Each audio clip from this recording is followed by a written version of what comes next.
bienvenue sur une nouvelle vidéo des inspirantes et audacieuses femmes qui ont accepté de venir partager leur vécu, leur expérience avec nous. Et aujourd'hui, c'est Sylvie qui est venue nous partager une ou deux pépites de son parcours, de son vécu pour vous inspirer à oser. Bonjour Sylvie, bienvenue. Bonjour tout le monde, bonjour Christa, merci pour l'accueil. Alors merci Sylvie qui est également venue directement chez moi pour l'interview. C'est chouette aussi de pouvoir faire des interviews en présentiel comme ça change des autres interviews. Alors merci Sylvie d'être venue. Et première question que je pose à toutes les audacieuses qui viennent dans les interviews, c'est qui es-tu? Comment tu te présentes pour les personnes qui vont te découvrir aujourd'hui dans cette vidéo? Alors, bonjour tout le monde, moi c'est Sylvie, je suis, comment me présenter, mon Dieu, multifacette. Je dirais que j'ai 42 ans, j'ai 3 enfants, maman de 3 garçons. J'ai commencé mon parcours dans la vie professionnelle comme infirmière et puis maintenant je suis indépendante depuis 9 ans. J'accompagne les gens à passer... Je dis toujours de la tête au cœur. C'est un chemin que j'ai fait moi-même en épuisement professionnel et personnel. Et puis du coup, j'ai fait ce chemin et maintenant, j'accompagne les gens à reconnecter avec eux et à pouvoir sortir de la tête pour aller vers le cœur. Voilà. Merci. Alors bien sûr, comme toutes les audacieuses, vous retrouverez tous les liens de Sylvie sous la vidéo. Comme ça, si vous voulez aller en savoir plus sur elle, passer de la tête au cœur, vous pourrez vraiment aller visiter les pages de Sylvie.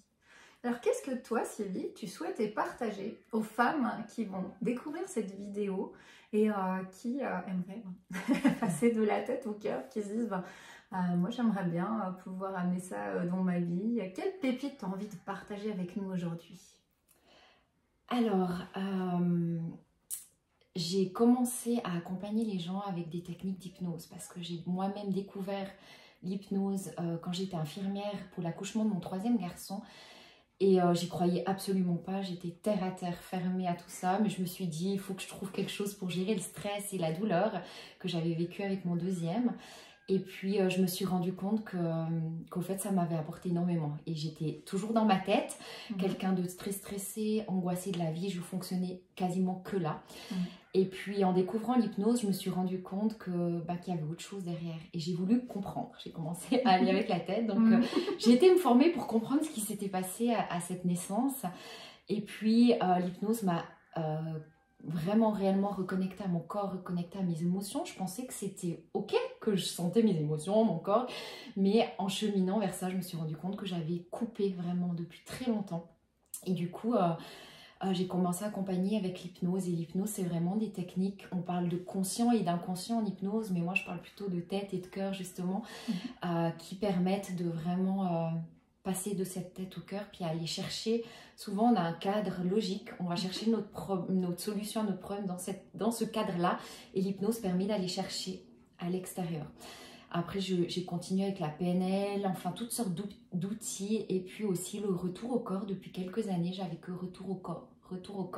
Et maintenant, j'allie ces techniques d'hypnose, de PNL, d'énergétique aussi. Je me suis ouverte, parce qu'on chemine, on découvre plein de choses. Je me suis ouverte à tout un univers, que ce soit les plantes, que ce soit les énergies plus subtiles.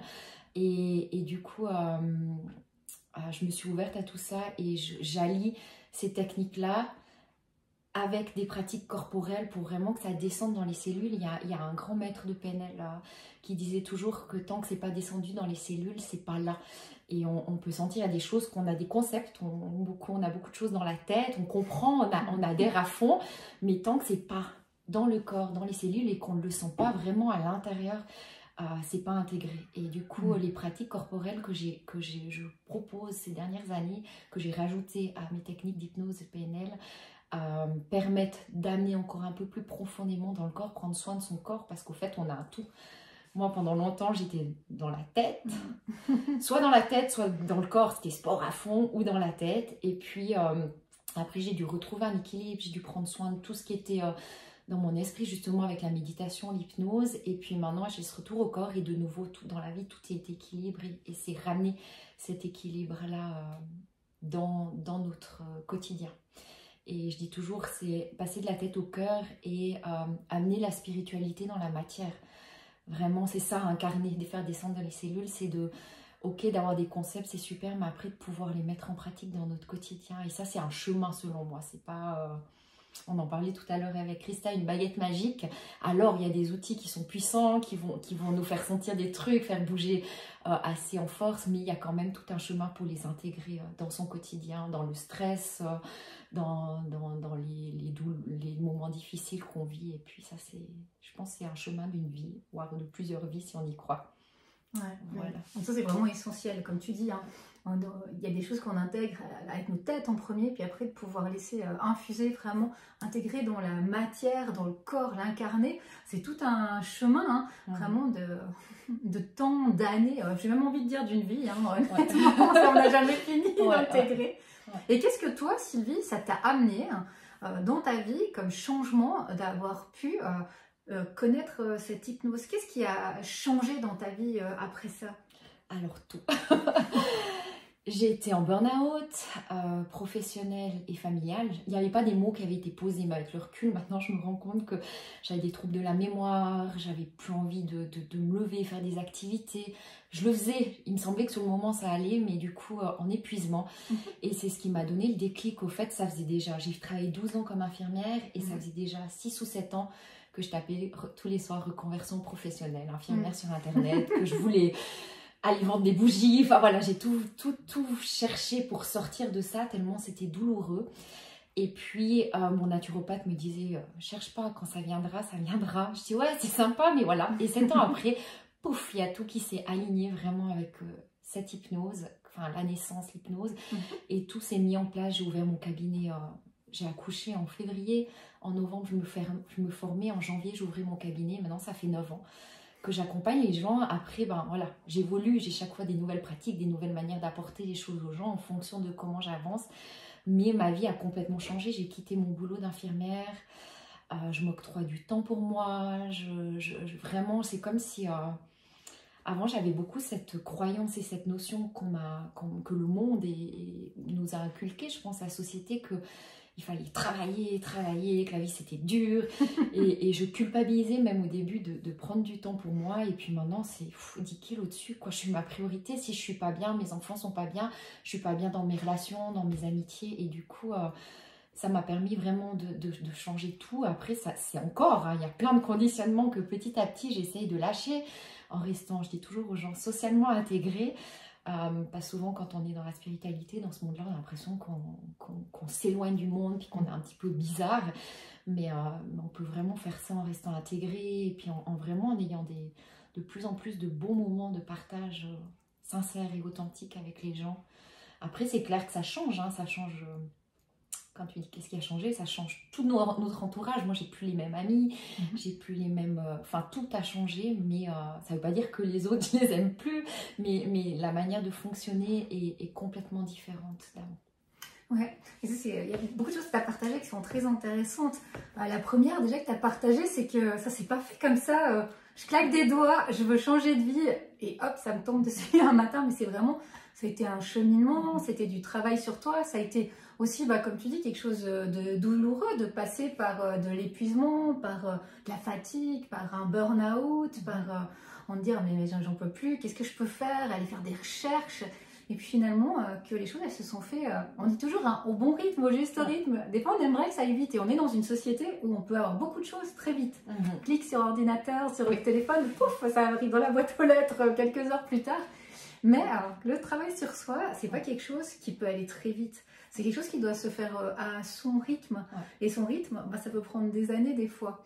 Et j'ai encore continué, hein, depuis 9 ans que je fais mon chemin, il y a eu des périodes, mais je dis souvent, en 9 ans, j'ai failli fermer 20 fois mon cabinet, c'est des remises en question, tout d'un coup on regarde l'agenda, il n'y a rien, mais ça m'a permis de lâcher des croyances, des peurs du manque, et c'est jamais fini, c'est encore en chemin maintenant, je pense, ça devient de plus en plus confortable, parce qu'il y a des assises qui se font, il y a des choses vraiment, mais je pense que j'aurai jamais fini. Jamais fini, et quand je vois à chaque fois que je me pose sur mes acquis, il y a comme l'univers qui vient me dire eh oh, tac, et je dois me tirer un coup de pied aux fesses, et me replonger dans des cours, me replonger dans une vidéo, dans un partage pour que paf, il y a quelque chose qui bouge dans ma pratique. C'est toujours de l'évolution. Ouais, et chaque fois je me dis, me rester sur mes lauriers, mes acquis, ça m'amène une certaine sécurité. Ce que j'aimerais bien parfois me reposer dans cette sécurité, mais au fait, en tout cas pour moi, non, ça ne me permet pas. C'est à chaque fois, non, tu restes pas là, continue. Et ça, pour moi, ça devient passionnant. Il y a eu des moments intenses, des moments fatigants, j'en ai marre, mais c'est passionnant parce qu'on est toujours en évolution. Et ça, c'est vrai, on est en perpétuel changement et évolution tout le temps. Et comment tu fais, parce que je trouve ça intéressant ce sujet que tu abordes, quand tu as ces doutes, parce que faut être honnête, l'entrepreneuriat c'est pas un long fleuve tranquille et on n'est pas toujours là. Ah, c'est trop bien, je vis ma meilleure vie, c'est parfait. Alors c'est clair qu'il y a des moments vraiment incroyables, mais il y a des moments aussi, comme tu le dis, où on est là, on doute, on sait est-ce que j'ai pris la bonne décision, comment je vais faire, est-ce que je vais avoir des personnes qui vont venir. Il y a vraiment tous ces éléments-là. Comment toi tu gères ça quand tu as ces peurs, ces doutes qui viennent?